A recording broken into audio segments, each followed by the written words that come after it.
Sắc mà đấy không? cái lò Ima nó thùng đồ tí yam hỏi. Hi guys.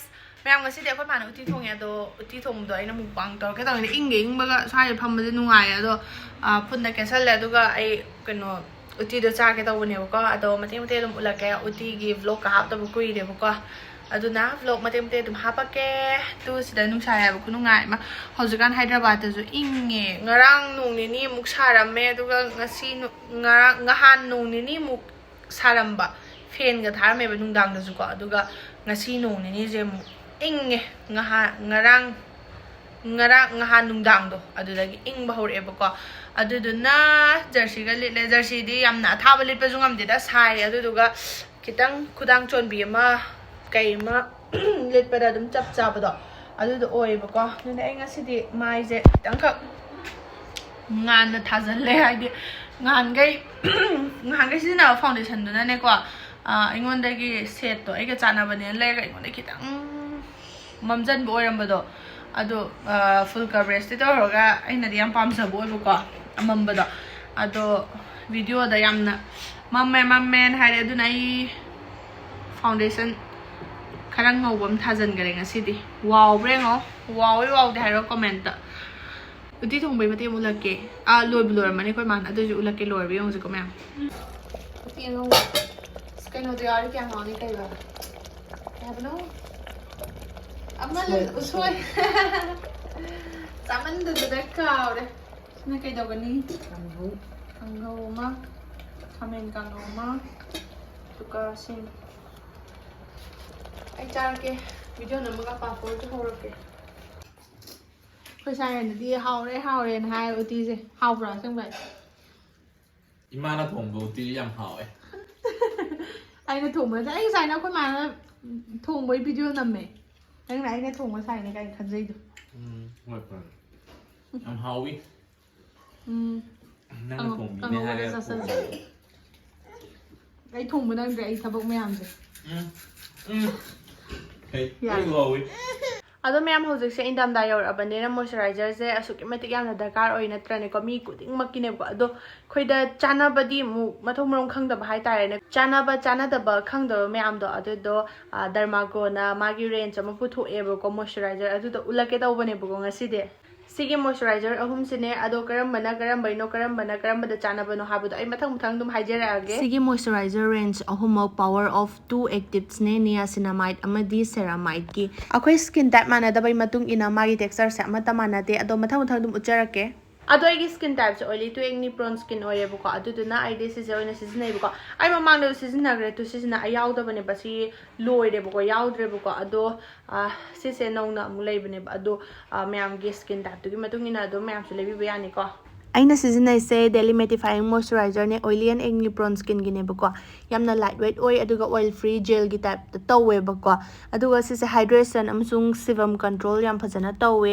24 hours long lasting moisturizer ne bu ko aduga yamna smooth oirga shine free oi bado aduga complexion pi bado adudo oi bu ko sigi moisturizer sa mai se thot lawe aduga mathangi sina daily hydrating moisturizer ne normal to combination skin gi ne bu ko se yamna lightweight formula oi bu ko aduga 24 hours day moisturization tawe aduga yamna intense hydration tawbodo adudo oi bu ko masung 5 essential ceramide na blend tawe aduga aroi besina deep moisturizing cream ne bosina dry and very dry skin gi ne bu si se 3 essential ceramide na blend taw bane up to 24 hours day hydration phajan tawe aduga dry and rough skin da yam phajan exfoliate taw bi bu ko intense moisturization amasung barrier support taw bane yamna ado ma'am da Derma Co gi product khuding mak se dermatologist sing na design taw bane aduga fragrance free loina mak su oi bane bu ko kai guma ma'am na sigi product se pambi raga di ai coupon code kajal 2024 season bio 20% off oi doine bu ko Derma Co masagi app amadi website te lebi matam da aduga Nykaa Amazon Flipkart Purple da su fangani the Derma Co has empowered 20,000 plus students till date with their young scientist initiative.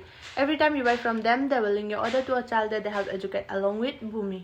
ꯑꯗꯣ ꯃꯌꯥꯝ ꯑꯩꯈꯣꯏꯅ ꯃꯥꯏꯗ ꯁꯤꯖꯤꯟꯅꯀꯥꯟꯗ ꯑꯣꯏꯜꯒꯤ ꯁꯔꯨꯛ ꯌꯥꯝꯅ ꯌꯥꯎꯕꯁꯦ ꯀꯩꯁꯨ ꯄꯥꯝꯗꯦꯗꯅꯀꯣ ꯑꯗꯨꯅ Derma Coꯒꯤ ꯃꯣꯏꯁꯆꯔꯥꯏꯖꯔꯒ ꯑꯩ ꯑꯇꯣꯞꯄ ꯃꯣꯏꯁꯆꯔꯥꯏꯖꯔ ꯑꯃꯒ ꯑꯗꯨꯝ ꯑꯩ ꯎꯠꯆꯔꯛꯀꯦꯕꯀꯣ Derma Coꯒꯤ ꯃꯣꯏꯁꯆꯔꯥꯏꯖꯔꯁꯤꯗꯤ ꯑꯣꯏꯜ ꯌꯥꯝ ꯌꯥꯎꯗꯦꯕꯀꯣ ꯃꯥꯒꯤ ꯆꯥꯡꯗꯣ ꯑꯗꯨꯗꯨꯅ ꯑꯩ ꯑꯗꯨꯝ ꯎꯠꯆꯔꯛꯀꯦ ꯇꯧꯕꯅꯦ ꯑꯩ ꯕ꯭ꯂꯣꯇꯤꯡ ꯄꯦꯄꯔ ꯑꯃ ꯂꯧꯔꯦꯕꯀꯣ ꯕ꯭ꯂꯣꯇꯤꯡ ꯄꯦꯄꯔꯁꯤꯅ ꯑꯗꯨꯝ ꯅꯞꯇꯣꯏꯅꯦ ꯑꯩ ꯅꯥꯀꯟꯁꯦ ꯅꯞꯄꯒꯦ ꯑꯩꯒꯤ ꯁꯝꯕ꯭ꯔꯨ ꯊꯨꯡꯗꯕꯔꯣꯝꯁꯤꯅ Derma Co ꯁꯥꯏꯠꯅꯦꯕꯀꯣ ꯁꯣꯝꯁꯦ ꯑꯗꯨꯒ ꯁꯝꯕ꯭ꯔꯨ ꯊꯨꯡꯕꯔꯣꯝꯁꯤꯅ ꯑꯇꯣꯞꯄ ꯃꯣꯏꯁꯆꯔꯥꯏꯖꯔꯅꯦꯕꯀꯣ ꯑꯗꯣ ꯌꯦꯡꯉꯣ ꯁꯤꯅ ꯅꯞꯁꯜꯂꯒ ꯂꯩꯔꯤꯁꯦ ꯎꯕ꯭ꯔꯥ ꯁꯤꯁꯤꯅ ꯑꯣꯏꯜꯒꯤ ꯁꯔꯨꯛ ꯌꯥꯎꯕꯩꯅꯦ ꯁꯤꯅ ꯅꯞꯇꯒꯩ ꯑꯗꯨꯝ ꯂꯩꯔꯤꯁꯦ ꯁꯤꯁꯤꯅ ꯑꯣꯏꯜꯒꯤ ꯁꯔꯨꯛ ꯌꯥꯝ ꯌꯥꯎꯗꯕꯩꯅꯦꯕꯀꯣ ꯑꯗꯣ ꯃꯌꯥꯝꯅꯁꯨ ꯑꯗꯨꯝ ꯈꯪꯕꯤꯔꯝꯃꯅꯤ ꯌꯦꯡꯉꯣ ꯑꯣꯏꯜꯒꯤ ꯁꯔꯨꯛ ꯌꯥꯝ ꯌꯥꯎꯗꯦ ꯍꯥꯏꯕꯗꯣ ꯑꯣ ꯍꯧꯖꯤꯛ ꯌꯨꯇꯨ ꯐꯣꯟ ꯌꯦꯡꯉꯣ ꯍꯥꯏꯕ ꯐꯣꯟ ꯁꯤꯜꯂꯦꯗꯣ ꯏꯌꯥ ꯃꯌꯥꯝ ꯁꯤꯒꯤ ꯐꯨꯔꯤꯠꯁꯦ ꯑꯩꯅ ꯁꯥꯏꯌꯣꯜꯒꯤ ꯂꯩꯒꯤꯕꯅꯦꯕꯀꯣ ꯌꯥꯝ ꯇꯥꯡꯅ ꯂꯩꯒꯤꯕꯅꯦ ꯁꯤꯁꯦ ꯑꯗꯨꯒ ꯁꯥꯏꯌꯣꯜꯗꯤ ꯃꯨꯕꯅꯤꯅ ꯌꯥꯝꯅ ꯄꯛꯈꯤꯗꯦꯕ ꯉꯥꯏꯈꯣ ꯂꯥꯡꯅꯣ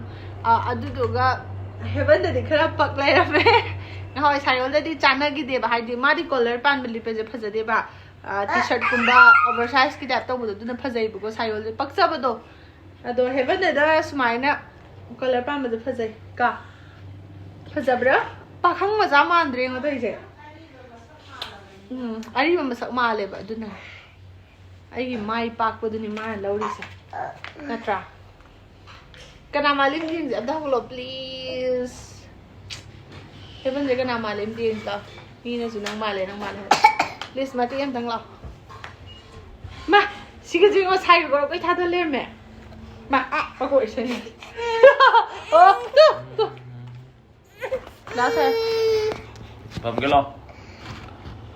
Kana sak mana yung? Pamke lo. Ay kasi lere ko. Papaga mo pamhalay. Kadaroge. Papaga. Hindi na mamaman bro, papaman bro. Si Zaro to. Mama mare. Sayo siya.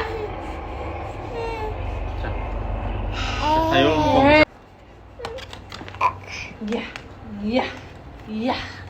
Yeah. Hay. Sabi na ano palo. Sabi na palo.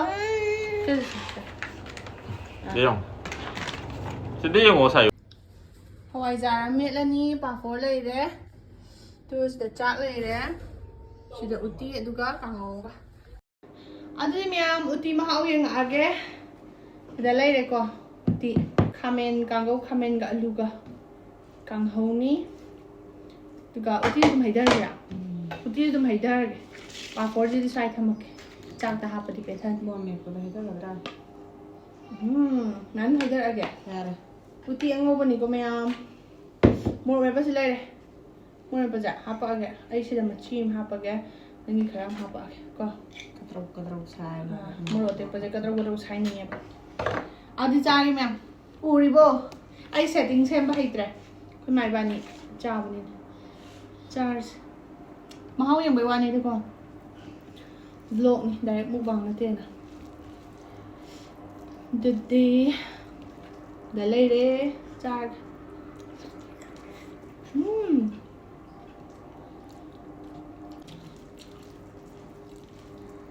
Chi cha da yang quỳ này.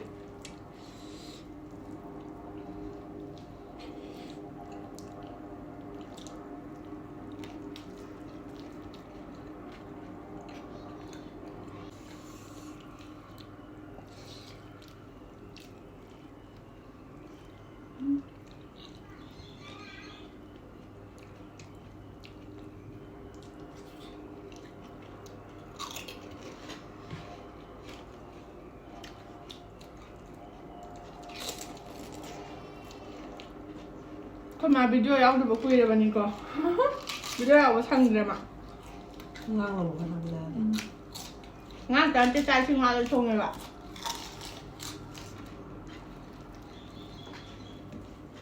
đối mà họ ra liền nó thằng ra mà uchi ra in thùng cái đó mà này đó ya rồi cứ xài chặt làm mấy hôm rồi cứ mà thùng rồi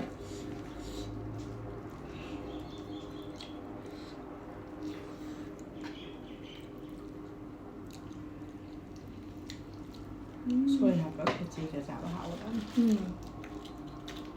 cái gì được làm sao này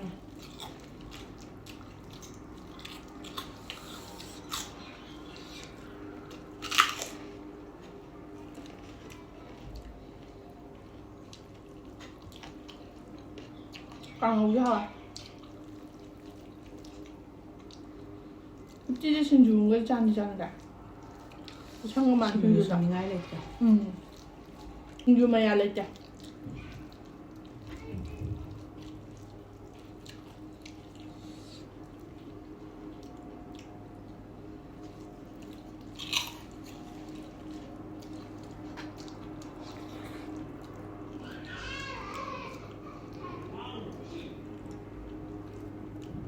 khi mà bơm chặt chạm ngoài không sao sao không còn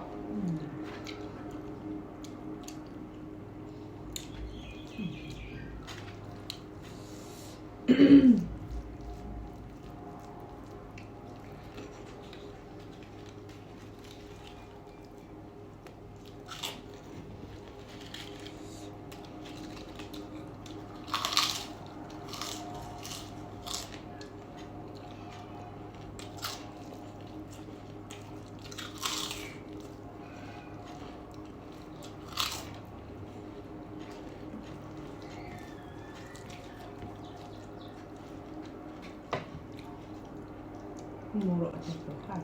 Sai. Bây giờ rồi thì.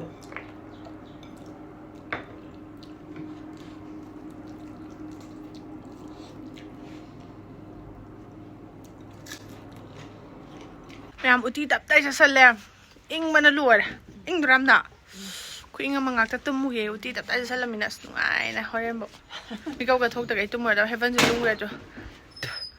Sakto pag vitamin cha do itaw re khoi ma. Nupang cha do vai sinyo. Tayo sa